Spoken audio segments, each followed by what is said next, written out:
ในโอกาสที่ท่านรองนายกรัฐมนตรีได้พบปะพนักงานหลักแหล่งแขนงกสิกรรมป่าไม้และพัฒนาชนบทท่านได้ซี้น้ำหลายด้านต่อกับวิกงานดังกล่าวในวันที่ 31 มีนาคม 2025 อยู่ที่สโมสรกระทรวงกสิกรรมและป่าไม้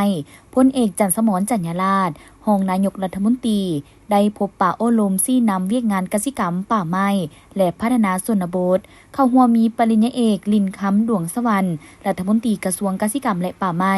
มีผู้ต่างหน้าจากคณะจัดตั้งศูนย์กลางภาคบรรดาทานรองรัฐมนตรีหัวหน้าห้องการหัวหน้าห้องหัวหน้ากรมศูนย์ต่างหน้า3องค์การจัดตั้งมหาชนพร้อมด้วยหัวหน้าแผนกอ้อมข้างกระทรวงเข้าร่วมโอกาสนี้ปริญญาเอกลินคำดวงสวรรค์ได้รายงานเกี่ยวกับสภาพการจัดตั้งปฏิบัติเวียกงานในระยะผ่านมาโดยเฉพาะแมนพลาบทบาทด้านแผนยุทธศาสตร์และวิสัยทัศน์แต่นี้ฮอดปี 2030 รับประกันด้านเสบียงอาหารและโภชนาการที่ดีการผลิตสินค้ากสิกรรมขยายตัวทันสมัยหลากหลายปลอดภัยระบบนิเวศกสิกรรมของประเทศมีความเขียวงามและประชาชนมีรายรับที่ยืนยงโดยอิงไซ3เสาค้ำคือ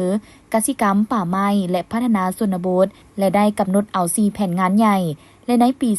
2024 ปฏิบัติได้คือแผนงานค้ำประกันเสบียงอาหารและโภชนาการสามารถผลิตเสบียงอาหารได้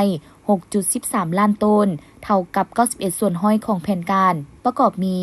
ข้าวพืชเสบียงอาหารการผลิตซีนป่าและไข่แผนงานผลิตกสิกรรมเป็นสินค้าการปลูกฝังได้11ล้านกว่าต้นเพิ่มขึ้น 13.8 ส่วนห้อยการเลี้ยงสัตว์และการประมงมีฟาร์มเลี้ยงปลากระสัง146แห่งมี 7,700 กว่ากระสังและมีฟาร์มเลี้ยงสัตว์ 2,200 กว่าฟาร์มการส่งออกสินค้ากสิกรรมและป่าไม้บรรลุ 1,495 ล้านกว่าดอลลาร์สหรัฐลื่นแผนการ 24.6 ส่วนห้อยแผนงานคุ้มครองปกปักรักษาป่าไม้ได้เอาใจใส่จัดตั้งปฏิบัติคำสั่งฉบับเลขที่11/นย.ลงวันที่21 กรกฎาคม 2023เฮ็ดให้เนื้อที่ไฟไหม้ป่าลดลง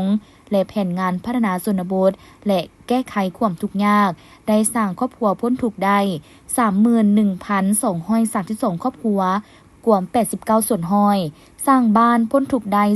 271บ้านเท่ากับ54ส่วนห้อยสร้างเมืองพ้นทุกข์ได้8เมืองเท่ากับ53ส่วนห้อยของแผนการเพื่อเป็นแนวทางในการจัดตั้งปฏิบัติเวียกงานในต่อหน้า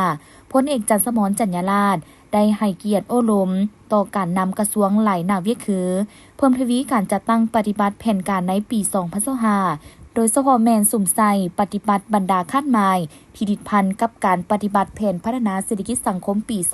2025คาดหมายที่ติดพันกับวาระแห่งชาติและการจัดตั้งพันขยายบรรดาหน้าเวียกในการปฏิบัติแผนพัฒนาเศรษฐกิจสังคมแห่งชาติให้ปรากฏผลเป็นจริงเวียกที่2อิงใส่ความจำเป็นภาวะวิสัยในการปรับปรุงกงจักการจัดตั้งให้ไปตามทิศกระทัดรัดสมเหตุสมผลและมีประสิทธิภาพในนี้หนึ่งในเป้าหมายการปรับปรุงแมนกระทรวงทรัพยากรธรรมชาติและสิ่งแวดล้อมจะได้โฮมเข้ากับกระทรวงกสิกรรมและป่าไม้โดยอิงตามมติของคณะบริหารงานศูนย์กลางภาคว่าด้วยการปรับปรุงกงจักการจัดตั้งฉะนั้นเสนอคณะภาคคณะนำแต่ละคันโดยเฉพาะคณะภาคคณะนำกระทรวงที่ถูกปรับปรุงต้องเพิ่มความเอาใจใส่พร้อมทั้งรับผิดชอบในการศึกษาอบรมการเมืองแนวคิดของสมาชิกพรรคพนักงานราชการให้มีความรู้ความเข้าใจอย่างลึกซึ้งต่อการปรับปรุงกงจักการจัดตั้งเพิ่มทวีความรับผิดชอบในการสุขโย